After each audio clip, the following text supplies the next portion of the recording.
All right, so one of the video questions that I got, which sometimes I get these questions, which deals with Seattle again, was a question about homelessness and to talk about the homeless problem here in Seattle, Washington. So, you got to understand that originally I'm from a city called Bowling Green, Kentucky. It now has about 62,000 or 63,000 people. When I was growing up, it had about 40 something thousand people. You just didn't really see homelessness. Most of the time, people would say there's folks that live under the bridge, or you'll pass by and you'll see some folks that live in tents or something like that as you look over the bridge. But we never really saw people that were sleeping on park benches and things like that. It just didn't really, wasn't the case. When I moved to Indianapolis when I was, I don't know, in my mid-20s, again, I didn't see a whole lot of homelessness. You saw people downtown that were panhandling, but you never really saw people sleeping on benches and things like that, or out in the park sleeping. You just really didn't see a whole lot of homelessness. When I went out west, it seems like it was more of a problem that you saw quite often. Now, I'm not talking places I visited on the East Coast and saw it, or in Chicago. Sure, definitely saw it. But in terms of places that I lived, those two places didn't really see it that much. In Albuquerque, New Mexico, you saw homelessness, but again, it wasn't so much that you saw it in such abundance. Now, there was an area downtown where you saw people sleeping out on the street, just out there on the street. I never had been in a city where I lived at where I saw it that prevalent. You probably see about a dozen or so people just sleeping out on the street, bundled up. And of course, there was a huge homeless population in Albuquerque, and there was a lot of places downtown where they went to get services. Seattle. Now, Seattle by far is bigger than all of the cities I mentioned. If you count just the metro area of Seattle, it's bigger than all of those cities combined. So, of course, there's going to be more homelessness. On the West Coast, it seems like you see more people who, and I guess because it's more expensive, you see more homelessness. Seattle has a lot of homeless people. A lot of homeless people. Some people that you look at, you wouldn't think that they're homeless, they're homeless. Some people that I've come across who were dressed okay, it wasn't like they had torn or dirty clothes, they were homeless. And so it is very, very, very prevalent here, more so than any other place that I've lived in. So much so that you will see a lot of places here where they've built up an area of nothing but small houses or tiny homes on a plot of land, and it's available for the homeless. It's basically a city within a city, if you will.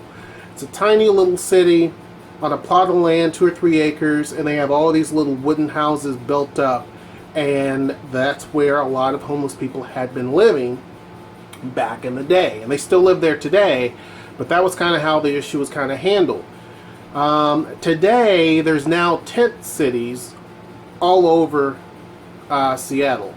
A lot of times you won't even notice that it's there. Some are on the University of Washington campus, believe it or not. They're actually, the university is even behind it. There's one that's close to the university, kind of right there in the university, but again, it's kind of up on a hill. So if you're down on street level, you can't really tell that it's there.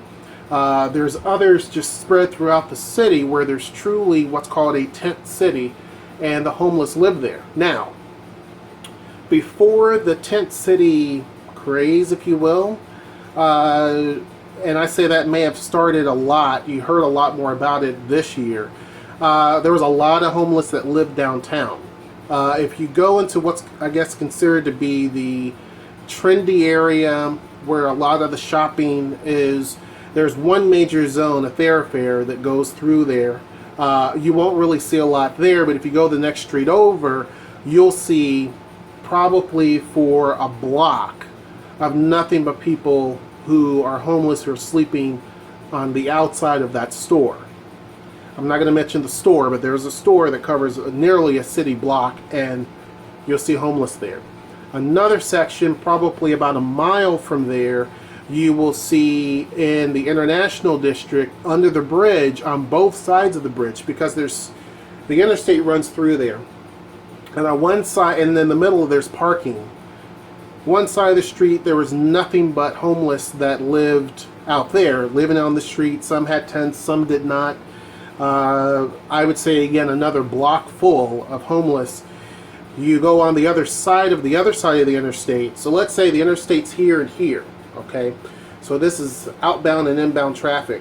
On this side of the, when you're on street level looking up at the interstate, that's where you saw all the homeless. In between was a parking garage, or parking, and then on this side of the interstate was another street, and on this side of the street, you saw nothing but the same thing, homeless, all along the side for a block. I would say easily about 100 people or so, easily out there. Even up under the bridge in different places. You would go to some of the parks that are down there. There was a lot of homeless people that lived there as well. So I would say that within probably about a mile, you would have at least a couple of hundred homeless people who were there. Now, that is just a huge guesstimate here. I didn't go out there and take a poll and count it or anything like that, or there's no stats that I can back that up. It's just visually, it was something that I saw quite a bit. Now, I have to say that if you go to these areas at night now, and I would say in the last 3 or 4 months, they're gone. There's no homeless in these areas where there typically were a lot of homeless people sleeping out on the street. Completely gone. If you go to the International District in those areas where I had mentioned, it's completely gone. One day they were there, and they've been there for years, coming to the same spot, to the same parks for years, in different areas for years. And then all of a sudden, boom, gone. And so my thought is that the city, as it becomes more international, as more investment is going on downtown, that the city is trying to find ways to clean up the homeless problem and address the issue. So a lot of it is through the tent cities. So a lot of that kind of helps the issue, but some folks don't want to really live in the tent cities because there's issues with crime. There were other areas in terms of these homeless areas where it was so dangerous, where the police were coming to these areas constantly because of all the violence that was going on. So the city sought to kind of fix that issue so that you don't have businesses complaining, especially these high-end stores where at nighttime you had people camping out there. So it is a big problem, but one of the ways that they handle it is through these tent cities. It's nothing that's permanent because obviously if you start putting structures in the ground, you have to get permits. It takes a while for that to be built. So to handle the issue quickly, tent cities are done. You also have those little towns that I mentioned, basically these encampments where there's small structures that are built and homeless live there. The third thing that the city has been doing that kind of deals with people who are low income, so at least they have an income coming in. They just can't afford $1,800 to $2,000 a month in rent. They have affordable housing, and we're not talking a small area. We're talking the Yesler area where they have plans for 50,000, I think they said 50,000 people to live there. And so what they're doing is they're building all of these apartments there, some market rate, and then some for lower income. So they're trying to mix it in so that people who may not make a tremendous amount of money, they're able to afford to live there. It's along one of the streetcar lines as well. So the First Hill streetcar line runs through this area, which connects people from this area, from this Yesler Village area. It connects them to the International District. It connects them to the subway line on both ends. So there's 2 connection points where you can get the subway just by living in that area. So they've addressed the transit issue for that area. They're addressing the high expense that it takes to live here. And they're also trying to solve the homeless problem, because the problem is a lot of people may be employed, but they're still homeless. You will find people too that live in their cars and they have a job, but they live in their car. You'll find a lot of people here who live in RVs. Now, some people do this by choice. They may have money to buy a home, but they choose to live in an RV because they don't want to be paying 30 years on a home. They'd rather have an RV or something like that. So there's a difference. There's some people that do this by choice.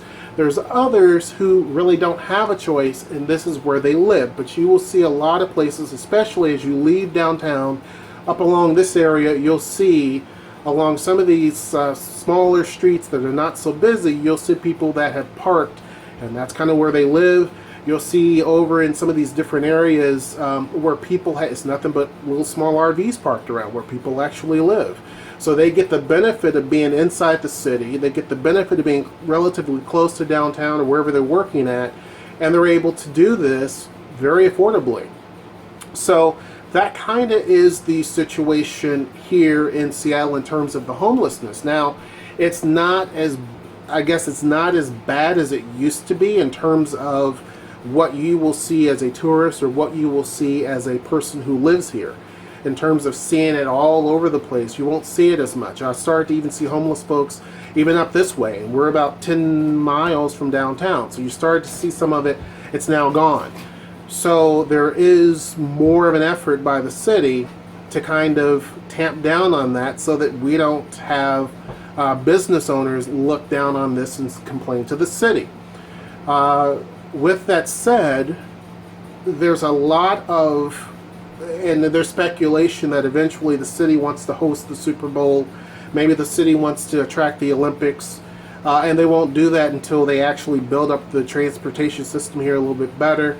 And also we're getting a lot of international business, a lot of developers from Korea, China, come here to develop Seattle. So you don't want people internationally to come in and see that we have a housing issue. So again, the city's trying different strategies. It's controversial for a lot of folks. Some people agree with it, some people disagree with it. Some people think that the Yesler Village area that they're developing, that many different developers are building, and they're building big buildings here to house, again, 50,000 people in an area. I guess it's a square mile. I don't know the size of it. But they're literally putting that in so that families can move in, so that young people who may not have a tremendous amount of money can move in, that type of thing. So they're trying to fix the issue and not continue that upward trend of homelessness that has happened here, unfortunately. So anyway, hope you enjoyed the video, gave you a little bit of insight on it. I don't know a tremendous amount about the homeless situation here, I got to be honest with you. I have visually saw quite a bit of it since we've moved here, which was about 2.5, almost 3 years ago. I've seen it quite often, but it seems like now that is kind of being addressed quite heavily. I don't know what the homeless folks are dealing with. I don't know if they can tell if it's a good experience, bad experience based on how the city is treating them. But I can say that it looks like that is not as prevalent as it used to be when you visualize and see it. Hope that is a good video and didn't confuse you at all. And until next time, I'll see you. Take care.